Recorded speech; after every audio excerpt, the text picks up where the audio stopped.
Amém. Vamos continuar? Curva sua cabeça mais uma vez. Senhor, como dependemos de Ti.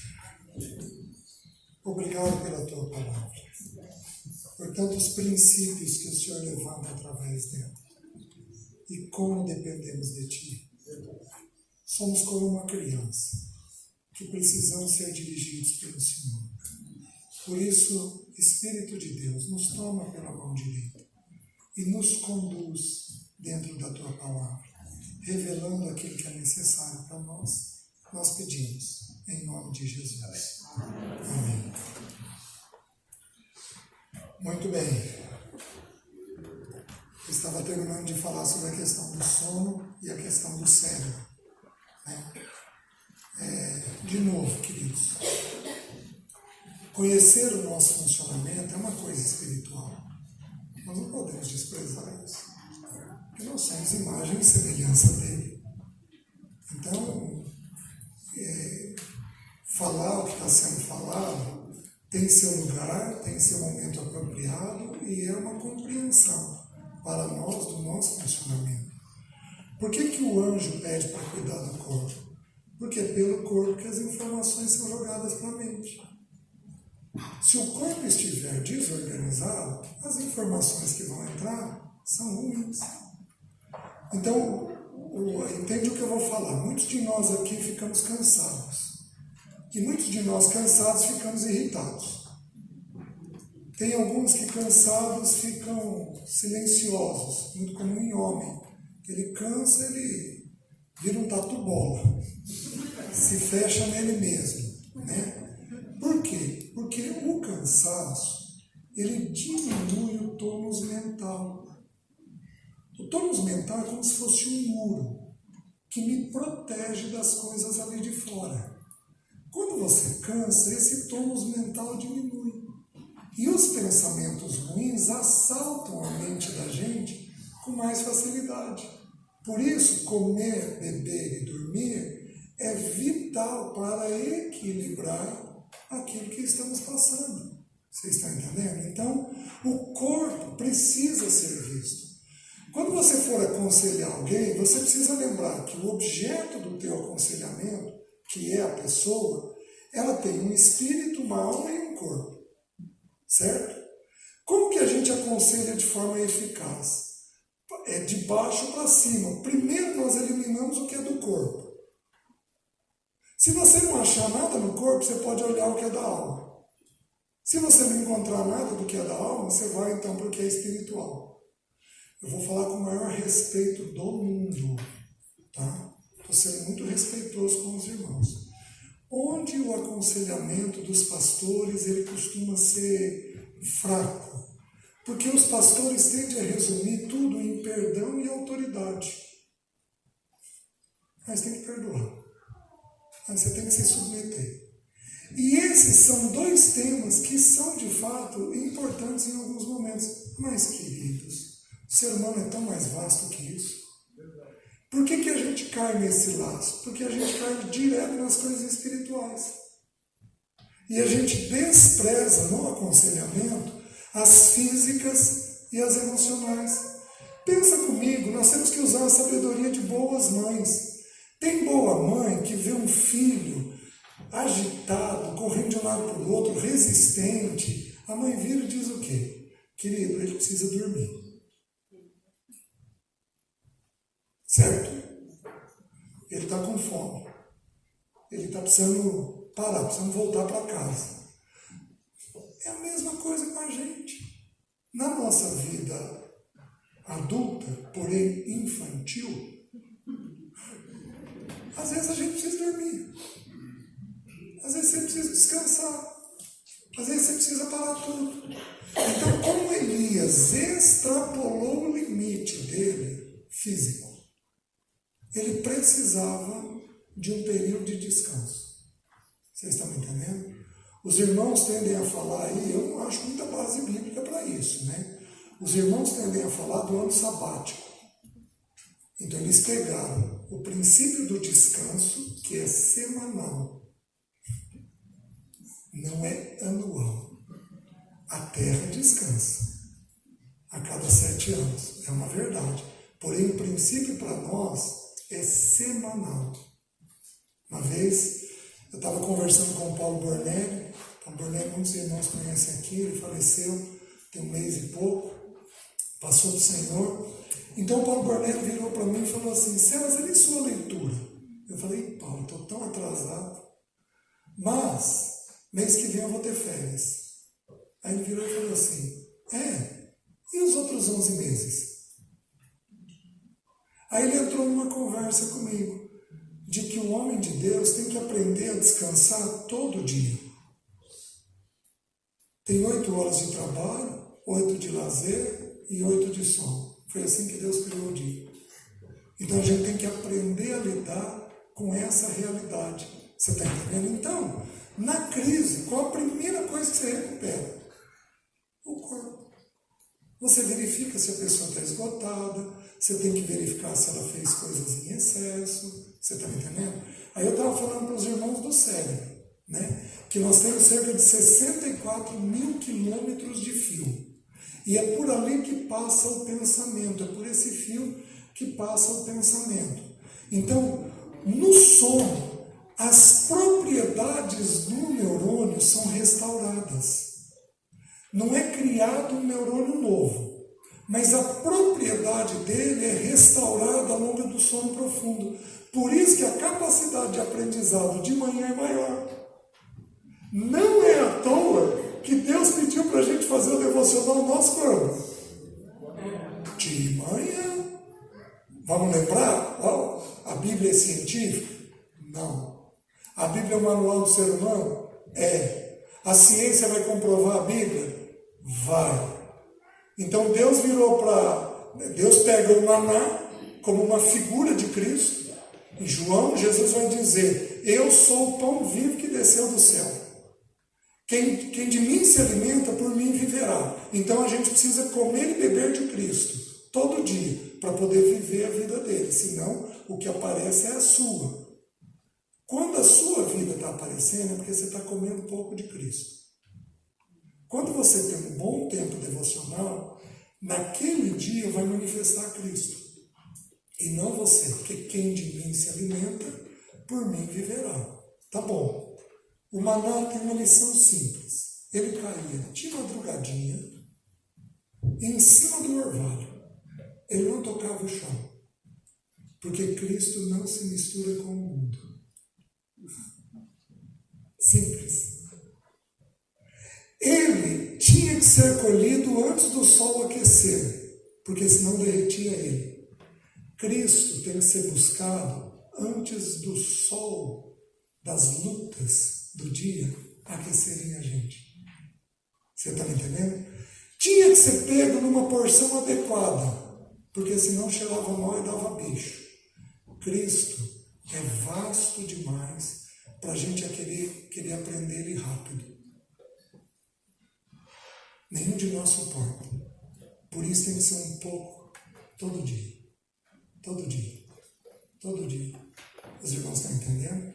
Então não adianta você virar, não, e agora eu vou ler a Bíblia 10 vezes esse ano, e aí eu vou crescer, é uma barbaridade. É uma verdade. Tem irmãos que crescem, né? Nós temos um irmão que foi usado muito, Jonathan Edwards, que foi usado no avivamento norte-americano. Ele gastava 13 horas por dia entre o estudo e a oração. Não é à toa que quando ele pregou o famoso sermão dele, Pecadores na Mão de um Deus Irado, as pessoas se seguravam na coluna. Um seminarista resolveu pregar o mesmo sermão dele. Abriu, leu e não produziu nada. Por quê? Porque a questão não é só o conteúdo. A questão é a autoridade, a consagração que você tem naquilo que você prega, né? Então, assim, alguns de nós temos essa mente hiperativada. Então, no TDAH, transtorno de déficit de atenção, alguns têm um pensamento interrompido. Tem remédio que faz o foco. Eu acho que eu tive TDAH. E eu nunca tomei remédio. As disciplinas espirituais me curaram. Porque você tem que acreditar no poder das disciplinas espirituais. Deus põe ordem na gente. Em alguns poucos casos, nós vamos ter que tomar remédio. A gente toma para o coração, para o rim, para o fígado. Por que nós não vamos tomar para o cérebro? Não tem problema nenhum. Mas tem coisa da alma que o poder de Deus é capaz de restaurar. Amém, meus irmãos? Então, alguns têm esse pensamento interrompido. Por isso a dificuldade de fazer o foco. E aí eles trocam uma tarefa por outra. Então nós, os líderes desses irmãos, temos que saber considerar isso, porque você vai interpretar como negligência, desobediência. E às vezes é uma dificuldade que o cérebro da pessoa tem de pegar a tarefa e ir do início, do meio e do fim. Você está me entendendo? Então essa pessoa tem que fazer um esforço maior. Porém tem irmãos corre acelerado. Foi o meu caso, possivelmente é o caso do Omar, do Sérgio. Estão vendo coisa o tempo inteiro. Estão acelerados o tempo inteiro, o tempo inteiro, o tempo inteiro. Por quê? Porque o fio corre de forma muito rápida. Esses irmãos que têm a dificuldade do TDAH, então déficit de atenção ou hiperatividade. Então tem gente que é hiperativa. Sempre é rápido demais. O Espírito domina isso? Sim. Esses irmãos, eu, Omar, o Sérgio, mais 50 aqui, talvez, nós vamos ter que decorar o Salmo 131. Se os irmãos não têm decorado, anotem lá para vocês não esquecerem. Senhor, não é soberbo o meu coração, nem altivo o meu olhar. Não ando à procura de grandes coisas, nem de coisas maravilhosas demais para mim. Pelo contrário, fiz calar e sossegar a minha alma. Como a criança desmamada se aquieta nos braços de sua mãe, como essa criança é a minha alma para comigo. Espera, pois, Israel pelo Senhor. Os irmãos estão entendendo? Então a gente vai ensinar a mente, chega de grande coisa. Chega de muita atividade. Não. Não. Eu tenho que aquietar. Porque senão, essa hiperatividade aparece no casamento. Aí tua esposa está falando, e tua cabeça está longe. Aí teu filho comete um erro, e você não tem percepção. Por quê? Porque está hiperativado. Quem tem uma cabeça hiperativada tem a percepção diminuída. Põe isso num líder.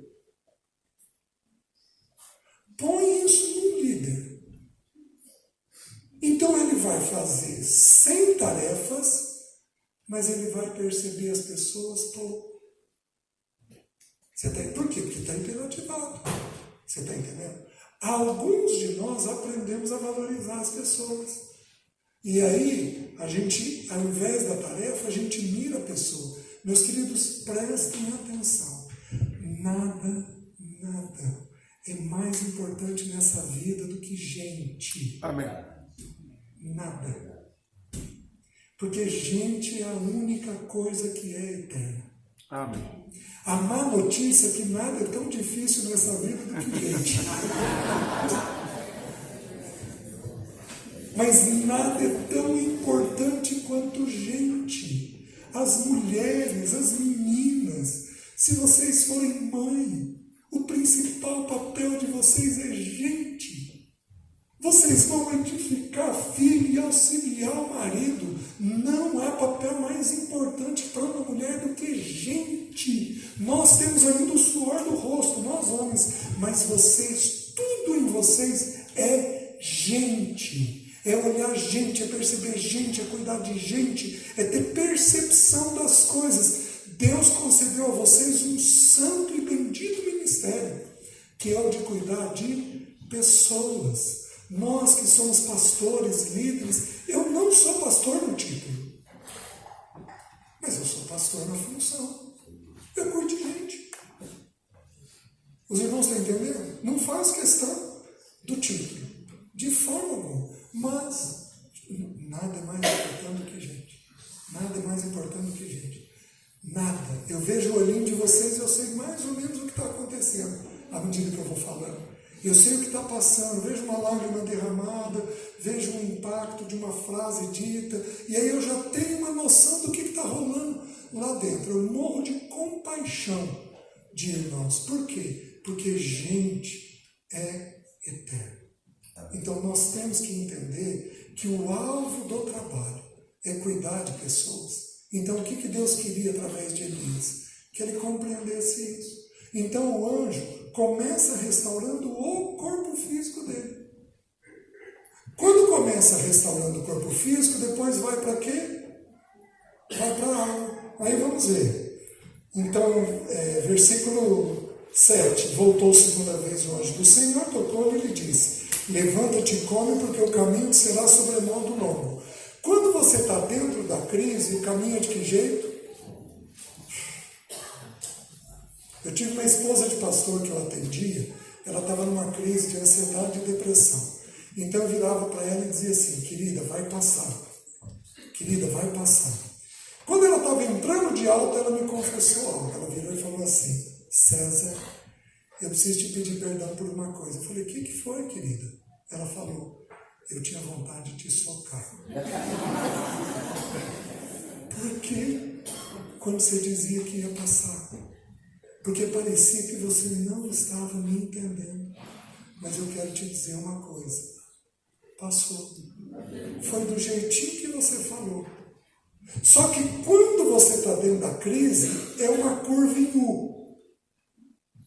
E aquela curva não para nunca.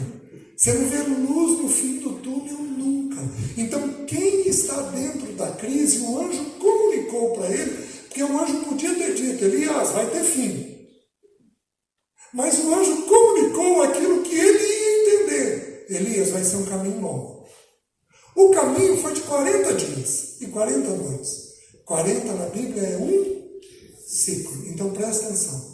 Tem início, mas tem fim. Amém? Amém. O deserto tem início, mas tem fim. O espinho na carne não. Porque o espinho na carne é permanente. Mas ele não é um deserto. O deserto é um momento que você passa.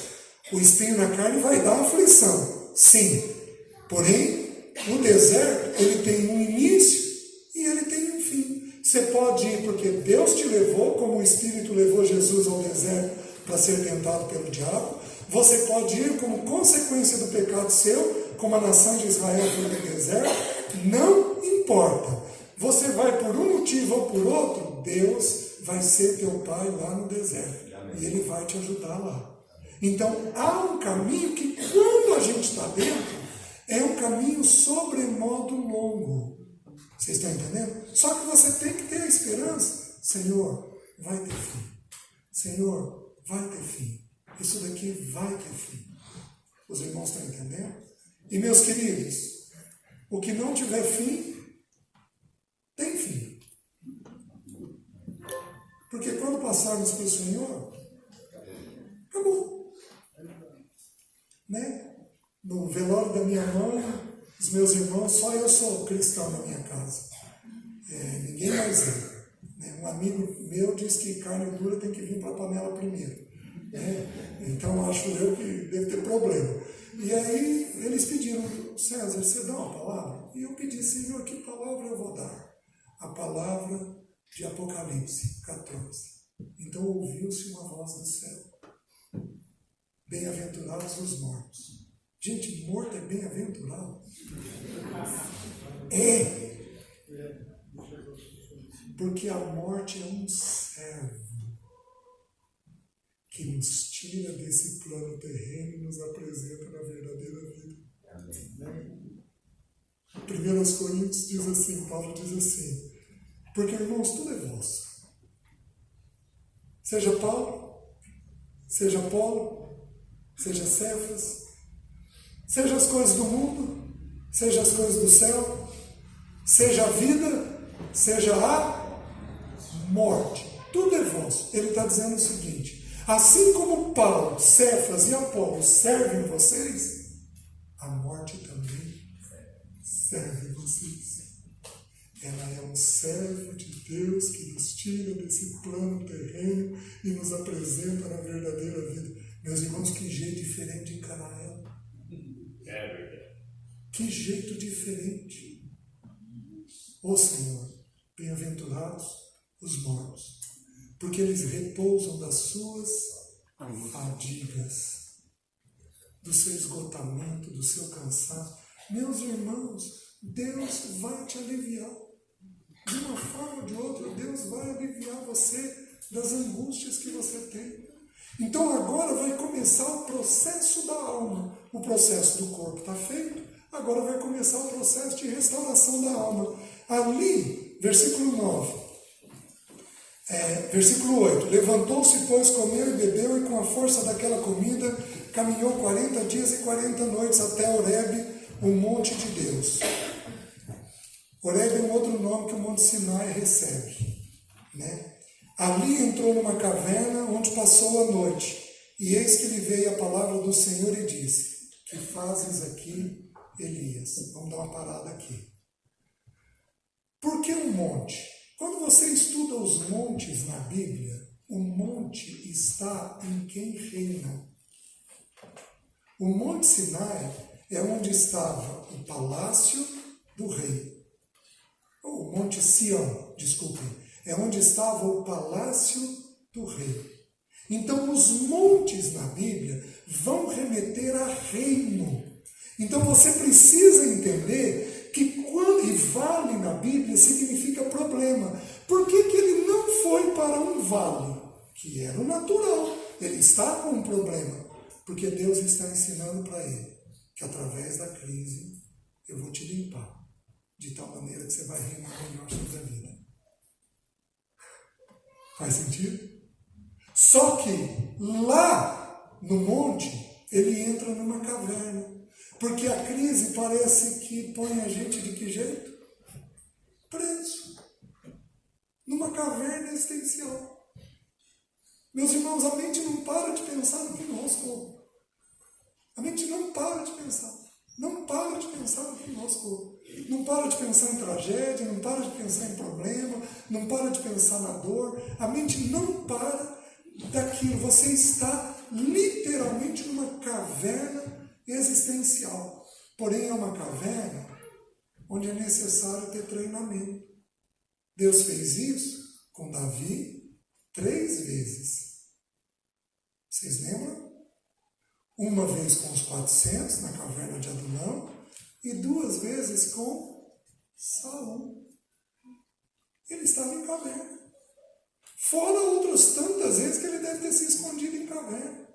Então ele estava escondido em caverna. E lá na caverna Deus fala ao coração da gente. Com Davi, as 2 vezes com Saul, qual era a lição? Não toca no meu ungido. Ele tinha que aprender a lidar com autoridade. Porque a autoridade remete à submissão. Então ele tinha que aprender a se sujeitar às autoridades que Deus havia constituído. Ninguém aqui vai ser um bom líder se não aprender a lidar com a autoridade. Homem, se você não aprender a ouvir tua mulher de vez em quando, você não lida bem com a autoridade.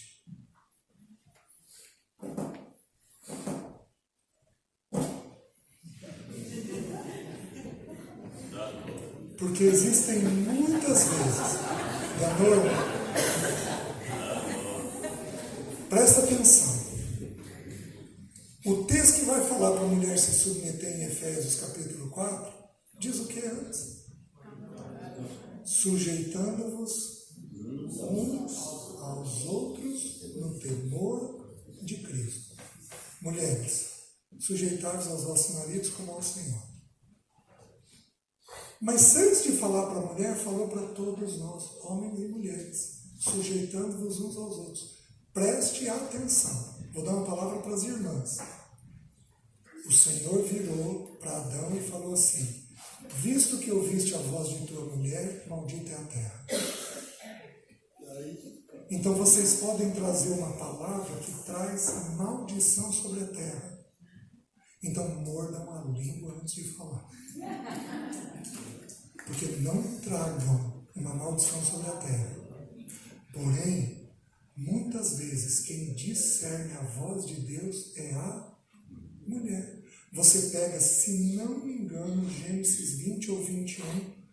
Então, na primeira vez, Gênesis 16, Sarai virou para Abraão: pega Agar, vai lá, tem um filho com ela vai ser mãe de sangue, eu sou mãe de como. Mas no capítulo 21, Ismael zomba de Isaac. Sara, agora transformada, não mais Sarai, ela chama Abraão e diz assim: despede essa mulher e seu filho. E o texto bíblico diz assim: o Senhor falou com Abraão: faze conforme tudo quanto te disser tua mulher.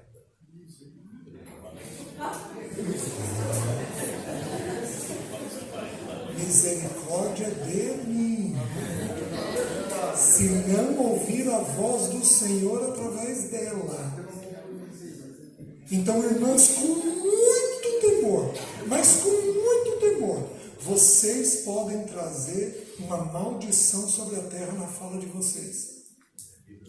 Mas vocês também podem discernir a voz de Deus e nos ajudar a entendê-la para fazer a vontade dele. Os irmãos estão entendendo? Quando eu entendi esses princípios, eu tomei uma decisão. Eu virei para a Leci e falei: Leci, presta atenção. A partir de hoje não importa o que eu digo, não importa o que você diz, importa o que Deus quer dizer. Venha pela minha boca, venha pela sua boca. Nós vamos atrás do que Deus tem para comunicar para nós. Os irmãos estão entendendo? Então a gente busca a vontade de Deus. Meus irmãos, para vergonha minha, a minha esposa por alguns anos falou assim para mim: César, vamos orar por tudo. E ela era uma mulher de oração, eu não. Mas orar por tudo? Vamos fazer uma viagem. César, vamos orar. Vamos colocar diante do Senhor. Meus irmãos, pela graça de Deus eu aprendi. Porque o princípio bíblico diz o quê? Orai.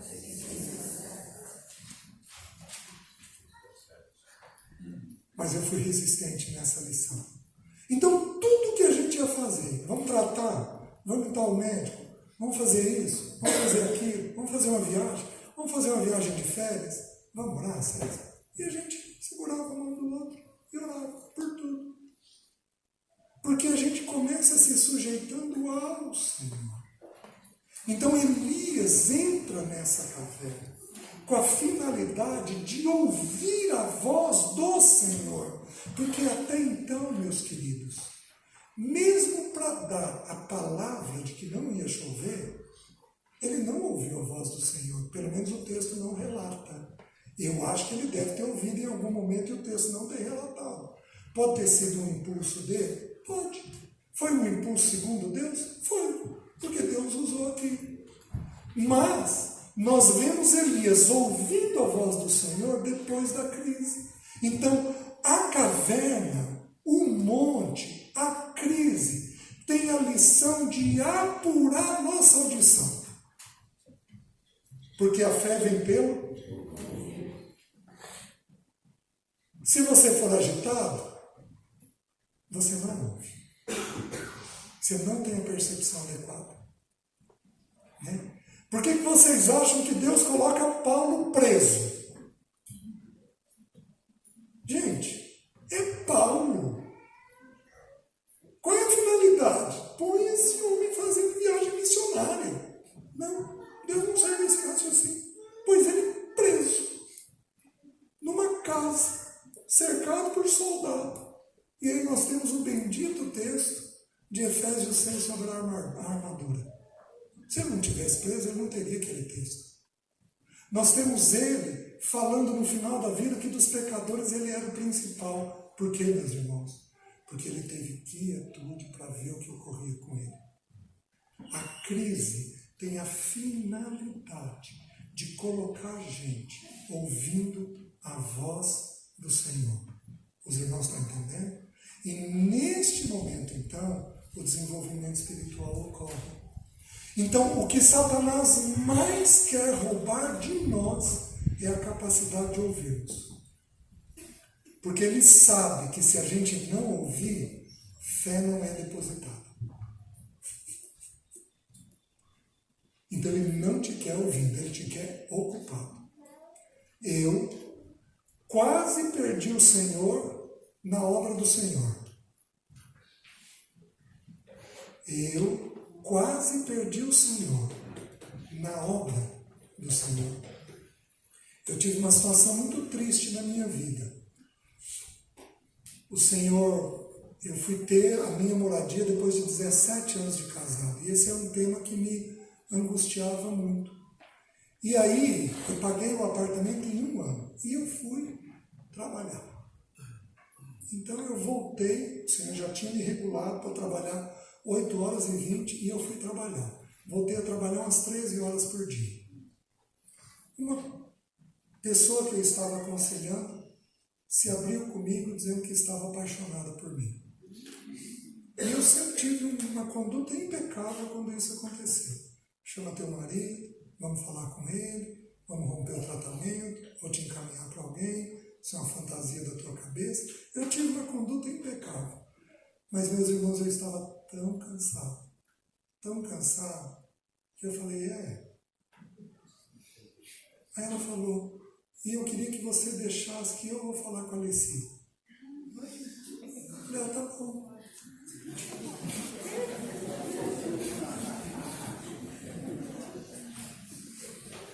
Falou no único aniversário que minha esposa fez para si mesma. Ela pegou e falou, a Alessia chegou em casa. César, você tem algo para me falar? Eu falei, sim, não. César, está tudo em ordem, tem algo escondido? Eu falei, sim, imagina. Essa vida está toda em ordem, de fato estava em ordem. César, aconteceu tal coisa. Aí eu já tinha pago o apartamento, eu já estava descansado. Aí eu vi o tamanho da besteira que eu tinha feito. Levei meses para recuperar a confiança da Alessia.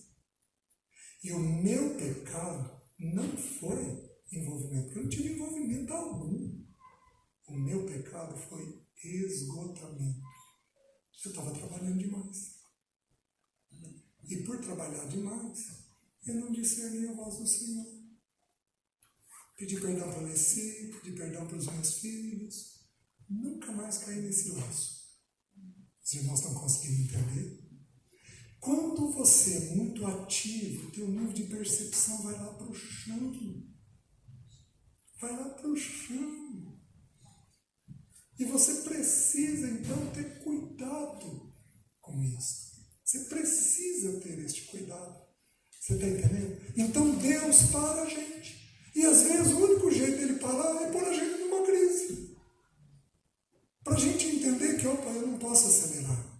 Eu não posso ter esse ritmo aqui. Eu tenho que ter o cuidado de caminhar devagar com o Senhor. Aí o Senhor faz uma bendita pergunta. Vou desafiar de novo outro aluno. Eu já fiz um desafio, né? De estudar o que mesmo? A unção de Arão. A unção de Arão. Arão. A unção de Arão. Isso. Agora eu vou fazer um outro desafio. Pergunta para a Júlia. Não, deixa a Júlia quietinha. Já conversei com ela hoje no café da manhã. Deixa ela quietinha ali. Menina preciosa. Vou fazer um outro desafio. Estudem as perguntas que Deus faz para os homens. Adão, onde estás? Que fazes aqui, Elias? Saulo, Saulo, por que me persegues? Pedro, Simão, tu me amas? Simão, tu me amas? Simão, tu me amas? Estudem as perguntas que Deus faz aos homens. Por que Deus faz pergunta a homens? Aliás, por que Jesus faz perguntas? Só no livro de Mateus nós temos 96 perguntas. Numa das minhas lidas da Bíblia eu falei, deixa eu contar o número de perguntas que o Senhor faz. Só no livro de Mateus, se não me engano, são 96 perguntas. Por que Deus faz perguntas se Ele sabe tudo? Porque, meus queridos, quem precisa saber não é Ele. Quem precisa saber somos nós. Para Adão ele vira e diz, onde estás? Para Elias ele faz algo parecido. O que fazes aqui? E Deus que tinha mandado ele para Horebe. Deus que tinha determinado que ia ser um caminho longo de 40 dias. Deus que determinou toda aquela situação. Por que Deus está perguntando para ele? Porque Elias agora precisa, uma vez que lida com o corpo, ele precisa entender o que ele fez que fez ele cair na crise. Está fazendo sentido? Quando você olha a alma, você vai ter que aprender a pensar aquilo que você teve que te colocou na crise. Aí você vai falar assim, opa, para aí. Porque é para eu olhar para frente, não é para eu olhar para trás. E é uma verdade. Isaías 46 diz assim, aliás, Isaías 43 diz assim, não considereis as coisas passadas, eis que faz coisa nova. Porventura não percebeis? Eis que porei rios no deserto e caminhos no ermo. Então a ordem é para não olhar para trás. Por que Deus aqui está mandando olhar para trás? Porque Isaías 46 agora diz assim, considerai as coisas passadas, que eu sou Deus. Então eu preciso olhar para o passado para encontrar Deus no meu passado. Deus, eu fiz isso, eu fiz aquilo, o Senhor estava nisso, mas o Senhor não estava naquilo. Então ele precisa entender o que houve com ele. E ele começa então a falar. Você não vai compreender se você não falar. Um dos grandes erros que os irmãos cometem ao lidar com as crises da alma é o quê? Porque como a crise passa, ela tem início, meio e fim, como passa, você não trata e você melhorou. O problema é que você não entendeu o que tinha acontecido. Então você vai ficar sujeito a ela voltar de novo. Vocês estão entendendo? Quando você entende o que houve, você consegue corrigir aquilo que foi feito. E Elias então fala. E ele fala e diz assim, ele respondeu, tenho sido zeloso pelo Senhor, Deus dos exércitos, porque os filhos de Israel deixaram a tua aliança, derribaram os teus altares e mataram os teus profetas à espada. E eu fiquei só e procuram tirar-me a vida. Ele fala o que é verdade dele. Ele consegue pôr para fora a dor que ele tinha. Qual era a dor dele? O afastamento de Israel do Senhor. Então ele sofria com aquilo. Porém, no meio daquilo também tinha coisa errada. Tinha coisa boa porque ele está sendo zeloso. Mas também tinha coisa errada. Por quê? Eu fiquei só.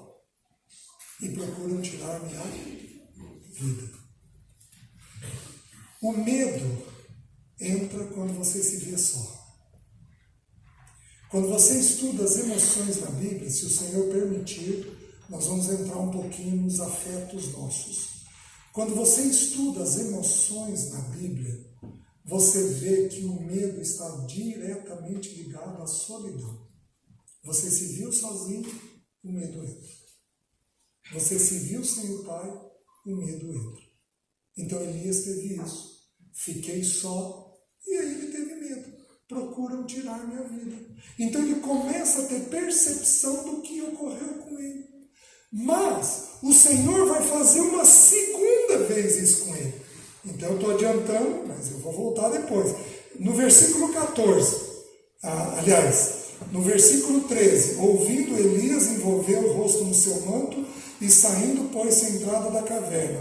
Eis que lhe veio uma voz e lhe disse: que fazes aqui, Elias? 2 vezes na Bíblia é o quê? Atenção. Urgência. Dupla importância. Atenção. Elias, eu quero confirmar. E aí Elias fala praticamente a mesma frase, mas ele acrescenta uma palavra. Ele diz assim: tenho sido em extremo zeloso pelo Senhor, Deus dos exércitos, porque os filhos de Israel deixaram a tua aliança, derribaram os teus altares, mataram os teus profetas à espada, e eu fiquei só e procuram tirar minha vida. Aí ele avançou um pouco mais. Ele avança e entende que o problema dele é qual? É um zelo extremado. Oh, meus queridos, estudem depois Romanos 11, onde Paulo vai falar que ele tem compaixão dos israelitas, dos judeus. Por quê? Porque eles são zelosos pelo Senhor. Eles têm zelo pela palavra, mas eles não entenderam que o fim da lei o alvo da lei é Cristo. Eles não viram Cristo, eles viram o zelo. Então, às vezes, a gente, por ser zeloso com a obra do Senhor, meus irmãos, as bobagens que eu tive com líderes no início da minha vida cristã, eu tive porque eu tinha um zelo extremo. Não, irmão. Não, irmão. Não, irmão. Então, toda a doutrina para mim tinha que ser defendida. Até que um irmão me ensinou uma coisa simples. César, nas coisas primárias, unidade. Nas coisas secundárias, tolerância.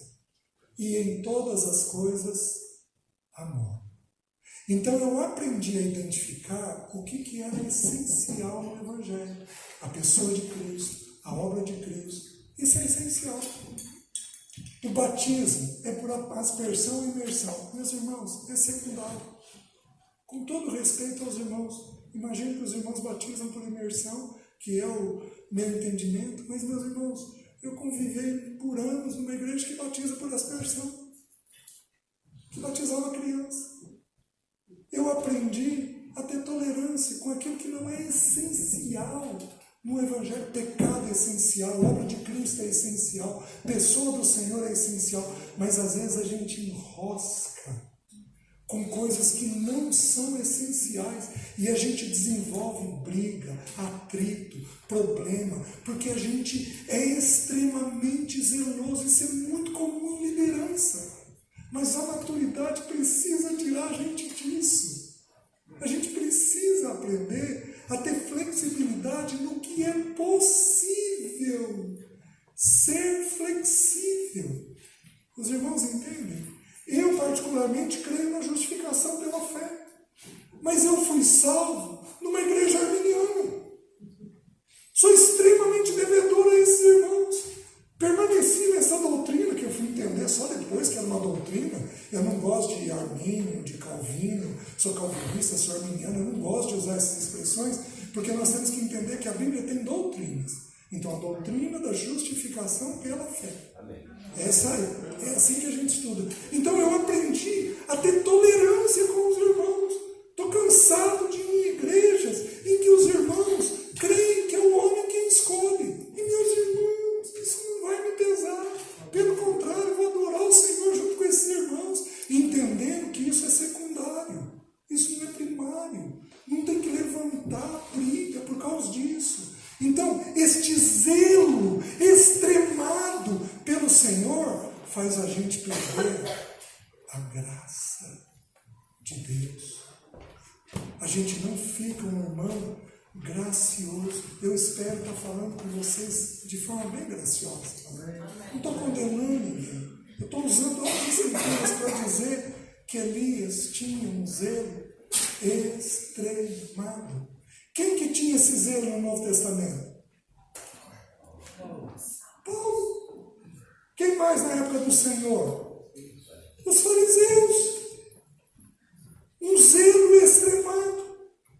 Então a gente tem que ter cuidado, porque a gente fica legalista, rígido, tenso e perde a graça de Deus com as pessoas. A gente fica sem aquela graça devida e adequada que ajuda as pessoas. Os irmãos estão entendendo? Então Elias tinha esse problema. E por que Deus pergunta duas vezes? Porque Deus tem que ir tirando a verdade dele. A primeira vez ele falou quase toda a verdade, mas ele não falou toda a verdade. Na segunda vez ele se derramou. Deus tem sido extremamente zeloso. Meus queridos, Deus é tão criativo. As mulheres muçulmanas estão sendo salvas por sonhar com um cavalo, com um cavaleiro num cavalo branco.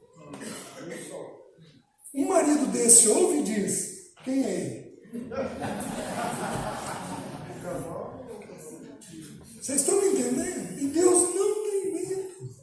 Então é graça de Deus de revelar de uma forma adequada, de uma maneira adequada. Meus queridos, Deus é tão, ele é tão amoroso, Ele é tão gentil na forma de abordar o nosso coração. Nunca vamos quebrar princípios bíblicos, mas vamos tomar cuidado para não ser zelosos de tal forma que isso nos autodestrua. Destrua as pessoas que estão perto de nós. Os irmãos estão conseguindo entender? Gente é o mais importante. Então, as duas vezes é exatamente por causa disso. Para Deus tirá-lo, para Deus levá-lo a uma compreensão do que estava dentro dele. Só que se eu voltar um pouquinho, quando ele está na caverna, versículo 11, disse-lhe Deus: sai e põe-te neste monte perante o Senhor. Deixa eu te dizer uma coisa. Algumas vezes a crise é tão severa que não dá para ir nem na igreja. Aí deixa eu te ajudar a entender. Eu tive um irmão muito querido na igreja. De repente ele bateu em casa. Domingo, final de tarde, estava anoitecendo, estava preparando para ir para a reunião. César, me esconde porque ele vai me pegar. Me esconde, ele vai me pegar. Ele vai me pegar. Querido, quem vai te pegar, César? Tem um demônio ali. Ele vai me pegar. O que ele tinha? Ele tinha tuberculose de álcool. E o médico suspendeu o álcool de um momento para o outro sem medicá-lo. E o pior vício que tem para o cérebro humano para você fazer o desmame é o álcool. Então ele teve um surto psicótico. Ele começava a ver coisas.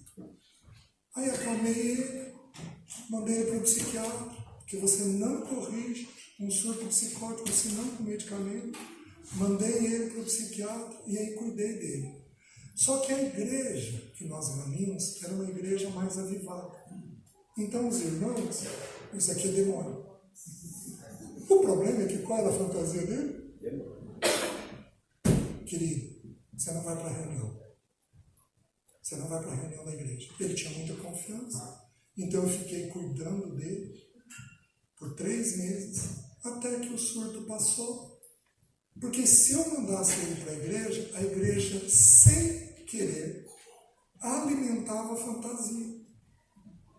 A mesma coisa ocorre com certos textos bíblicos. Não dá para uma pessoa em surto ler qualquer texto bíblico. Lembra que o diabo usou a palavra contra o Senhor? Os irmãos estão entendendo? Irmãos, eu vou contar uma piadinha. Mas é uma piadinha com texto bíblico. O irmão estava num desespero sobre pensamento suicídio. Ele não era suicida, nada, não ia se matar, mas ele estava no desespero. Senhor, Senhor, fala comigo, Senhor. Ele abriu a Bíblia, pôs o dedo, foi Judas e enforcou-se. Ele fechou rápido. Senhor, não pode ser, não pode ser, não pode ser. Aí ele abriu outra porção, pôs o dedo, vai tu e faz o mesmo. Fechou de novo naquela luta. Meus irmãos, é desesperador. O diabo é hábil. Abriu 3 vezes, que você de Deus foi lá, pôs o dedo. E o que tens para fazer, faz-o depressa. Gente em crise, a gente estimula a leitura de Salmos, de Provérbios e dos Evangelhos. E a gente evita as outras porções. Por quê? Porque é mais fácil de Satanás usar estas porções contra a pessoa. Então, em geral, a gente suspende a leitura de livro, porque dependendo do livro, gente, como a mente está fragilizada, tudo instiga. Ele precisa falar, e ele vai falar de forma repetida, porque Elias falou a mesma coisa. Então, o sujeito em crise, ele é repetitivo. Por que ele é repetitivo na conversa? Porque o pensamento dele é repetitivo. Ele está falando o que ele está pensando. É a mesma coisa, a mesma coisa, a mesma coisa, a mesma coisa, o tempo todo. Então a gente vai ouvir a mesma coisa e a gente vai firmemente repetindo as mesmas coisas, até que a mente dele desarma e ele sai daquela situação. Você está me entendendo? Então a crise funciona dessa maneira. Então a pessoa precisa ler, não de forma exagerada, mas ela precisa ler de forma tranquila, ali 10, 15 minutos, meia hora por dia, as escrituras, de forma devocional, ouvir boa música e a gente supervisionar o que está entrando na mente dela. Os irmãos estão entendendo? Então, o que eu sugiro, costumo sugerir? Salmos, Provérbios e os Evangelhos. Porque salmos dizem do embate da vida, Provérbios da sabedoria, e os Evangelhos falam da bendita pessoa do nosso Senhor, que é quem nos liberta totalmente. Então, são essas as porções que a gente vai cuidar. Então, o Senhor virou e falou: põe-te perante mim. Então, ele ia precisar ouvir a voz do Senhor. Só que ele ouve de que jeito? Vem um forte vento que quebra as pedras. É um vento que rolava pedra. E o Senhor não estava no vento. Vocês estão entendendo? Aqui, eu acho que não seria o problema dos irmãos. Mas aqui seria um problema de igrejas muito avivadas. Porque vamos fazer um vento impetuoso. E o Espírito vai te tirar disso tudo. Nossa, irmãos, quanta gente complicada eu pego com isso. Porque isso só confunde mais. Você vai para a reunião e o vento soprou, mas não aconteceu nada dentro de você. Por quê? Porque não era a voz do Senhor. Aí vem um terremoto, um milagre. Vamos ver alguma coisa, vamos pedir, vamos estabelecer hora, jeito, forma. E não tem. E quando tem, vem um fogo ardente. É interessante, só agora que eu estou pensando. Das 3 figuras, 2 estão ligadas ao Espírito, especialmente ao Pentecostes.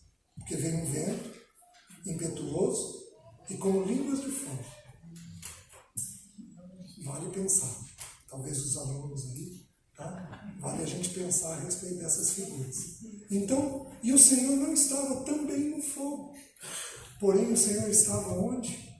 No cicio, suave e tranquilo. Quando na quietude Deus visitou Elias, meus irmãos, ocorre num momento. Meus queridos, louvado seja o nome do Senhor. Basta uma visita do Senhor e tudo é diferente. Uma visita. Elias foi visitado, ele ouviu a voz do Senhor naquela tranquilidade. O que ele quer com você? Ele quer te tranquilizar. E ali ele ouviu a voz do Senhor. Quando ele ouve a voz do Senhor, a voz torna a perguntar, que fazes aqui? E aí ele consegue pôr toda a verdade dele para fora. Então a alma da gente é curada de que jeito? Pela fala.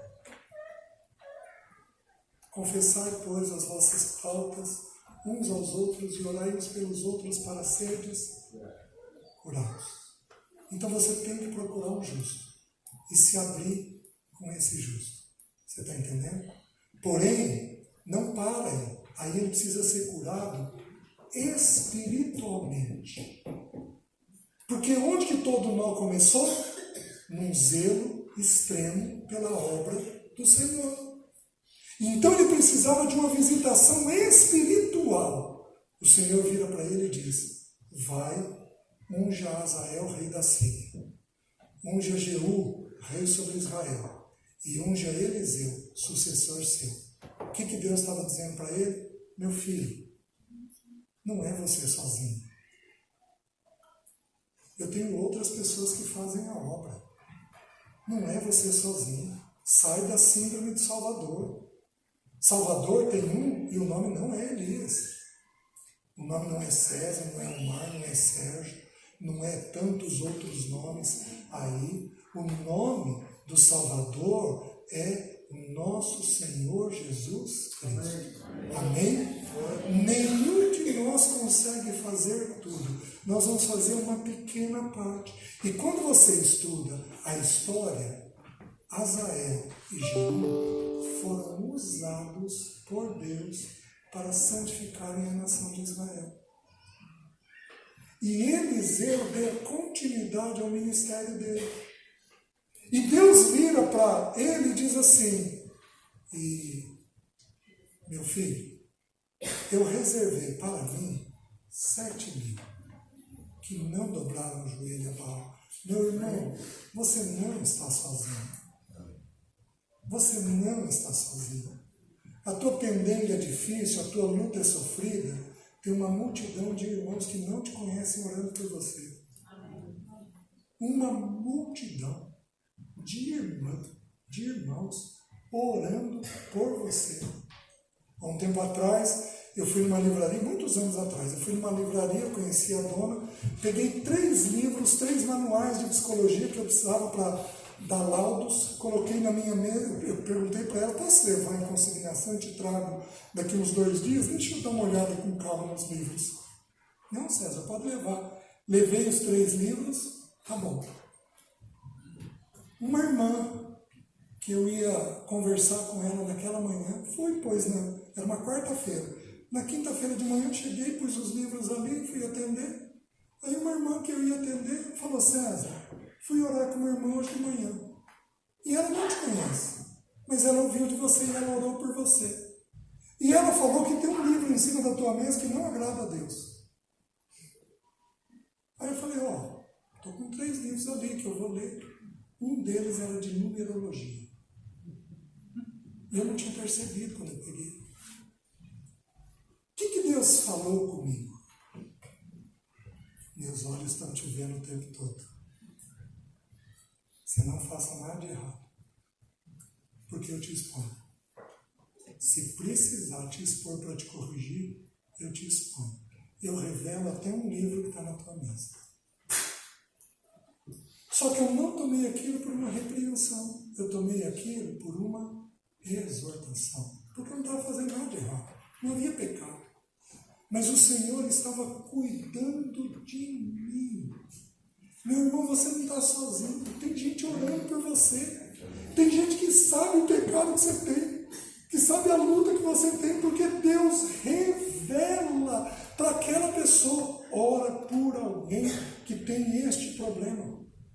Alguns anos atrás, eu fui tomado por uma sensação de que eu ia abandonar Deus. Era uma segunda-feira de manhã. Mas, gente, aquilo me deu um desespero. Eu vou deixar Deus, eu vou deixar Deus, eu vou deixar Deus. Aí cheguei na hora do almoço em casa, Alessi, eu estou com esse sentimento, eu estou com uma agonia, mas eu estou com um aperto. Eu estava com angústia. Já terminei, irmãos. Eu estava com uma angústia de que eu ia perder o Senhor, aí cheguei à morte, aquela angústia, passei um pente fino na minha vida, não achei pecado significativo nenhum, a Alessi orou por mim, acordei na terça-feira, fui fazer o devocional, o Senhor me deu a compreensão, tem alguém passando isso. E aí fui orar. Segunda-feira seguinte, liga um irmão que tinha uma função na igreja, César, você podia falar comigo? Ele estava no 7º adultério, sem ninguém saber. E ele tinha decidido que ele ia deixar o Senhor. Eu tive a sensação dele. Deus me preparou para ele. Porque quando ele veio, eu não me concentrei no adultério. Eu me concentrei no quê? Na restauração dele com o Senhor. Meu irmão, você não está sozinho. Reservei para mim 7.000 que não dobraram o joelho a Baal. Deus sempre tem um remanescente. Deus tem uma igreja dentro da igreja. Deus tem um grupo de vencedores dentro da igreja. Deus tem um grupo de irmãos que não dobram o joelho a Baal. Deus tem um grupo de irmãos que ouve a sua vida. Deus inclina o coração dele. Ele ora por você, a irmã ora por você, sem nunca ter te visto. O Senhor inclina o coração. Nós nunca estamos sozinhos. Deus está ensinando para Elias, Elias, sai dessa solidão que você está vivendo. Eu tenho um grupo de pessoas que amam a mim tanto quanto você me ama. Eu estou levantando essas pessoas e no meu tempo, da minha forma, eu restaurarei a nação de Israel. Amém, meus irmãos? Amém. À noite, continuamos com outro tema. Se coloca de pé. Deixa eu orar com você.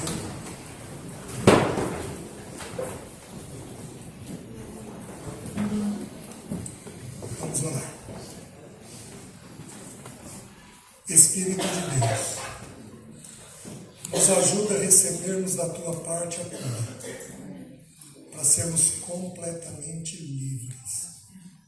Nos ajuda a sermos visitados, cuidados e amados por ti. Nos ajuda. Visita cada irmão meu aqui que já teve crise ou que está em crise e ajuda ele a compreender o jeito dele de ser. Amém. Dá-nos uma compreensão adequada de quem somos, para que nós sejamos plenamente livres. Nós oramos em nome de Jesus. Amém.